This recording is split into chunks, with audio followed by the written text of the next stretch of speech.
গত 5 আগস্ট শেখ হাসিনা সরকার ক্ষমতাচ্যুত হওয়ার পর পরিবর্তনের ছোঁয়া লাগে বাংলাদেশে। নানা দাবি নিয়ে নানা গোষ্ঠী রাষ্ট্রের সামনে হাজির। যদি কিন্তু কোনো অথবা নেই, আওয়ামী লীগকে অনতিবিলম্বে নিষিদ্ধ করতে হবে। সম্প্রতি আওয়ামী লীগ নিষিদ্ধের দাবিতে শাহবাগে অবস্থানকালে আন্দোলনকারীদের এক পক্ষ জাতীয় সঙ্গীত গাওয়ার সময় আরেক পক্ষকে বাধা দেয়। এ বিতর্ক আবারও সামনে এসেছে বাংলাদেশের জাতীয় সঙ্গীত আমার সোনার বাংলা পরিবর্তনের। জাতীয় সঙ্গীত পরিবর্তনের পক্ষে ব্যক্তিদের যুক্তি, রবীন্দ্রনাথ ঠাকুরের আমার সোনার বাংলা গানটি বাংলাদেশ সৃষ্টির অনেক আগে রচিত হয়েছে, আর বিপরীত পক্ষের ভাষ্য এই গান বাংলাদেশের স্বাধীনতা সংগ্রামের সাথে ওতপ্রোতভাবে জড়িত। জাতীয় সঙ্গীত পরিবর্তনের পক্ষে বিপক্ষে কিভাবে হলো সে বিষয়ে আলোচনা করব আজকের প্রতিবেদনে। আপনি যদি আমাদের চ্যানেলে নতুন হয়ে থাকেন তাহলে আমাদের চ্যানেলটি সাবস্ক্রাইব করে থাকুন। 1971 সালের পূর্ববর্তী বাংলাদেশে অনেক অনুষ্ঠানেই আমার সোনার বাংলা গানটি গাওয়া হতো বলে জানা যায় বিবিসির এক প্রতিবেদনে, এবং 1971 সালে মার্চ মাসে এসে গানটিকে জাতীয় সঙ্গীত হিসেবে গ্রহণ করে বাংলার মানুষ।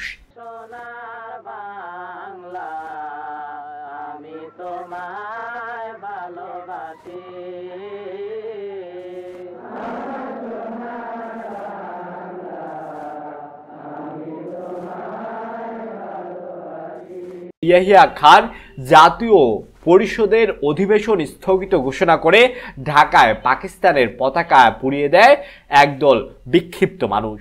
বটতলায় বাংলাদেশের জাতীয় পতাকা উত্তোলন করে স্বাধীন বাংলাদেশের জাতীয় পতাকা ঘোষণা করে তৎকালীন ডাকসুর ভিসি আসম আব্দুর রব, এবং ওই দিন সন্ধ্যায় ইকবাল হলে ইস্তেহার লেখা হয় যেখানে আমার সোনার বাংলা গানটিকে বাংলাদেশের জাতীয় সঙ্গীত উল্লেখ করা হয়।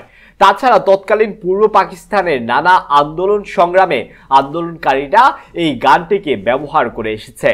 1953 সালে 21শে ফেব্রুয়ারি ঢাকা কলেজ ছাত্র সংসদ 52 ভাষা শহীদদের স্মরণে আয়োজিত অনুষ্ঠানে আমার ভাইয়ের রক্তে রাঙানো 21শে ফেব্রুয়ারির পাশাপাশি আমার সোনার বাংলা গানটি গায়।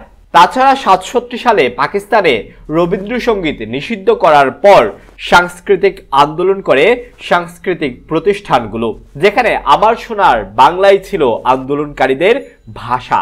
60-এর দশকে চূড়ান্তভাবে আমার সোনার বাংলাকে আনুষ্ঠানিকভাবে জাতীয় সঙ্গীতের স্বীকৃতি দেয় স্বাধীন বাংলাদেশের প্রথম সরকার।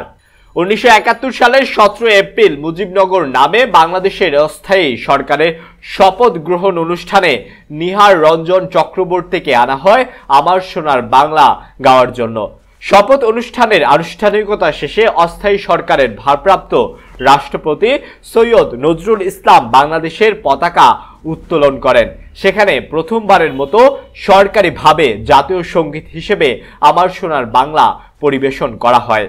পরে 1972 সালের 13 জানুয়ারি বাংলাদেশের মন্ত্রিসভার প্রথম আনুষ্ঠানিক বৈঠকে আমার সোনার বাংলাকে প্রথম 10 চরণ গণপ্রজাতন্ত্রী বাংলাদেশের জাতীয় সঙ্গীত হিসেবে নির্বাচিত করা হয়।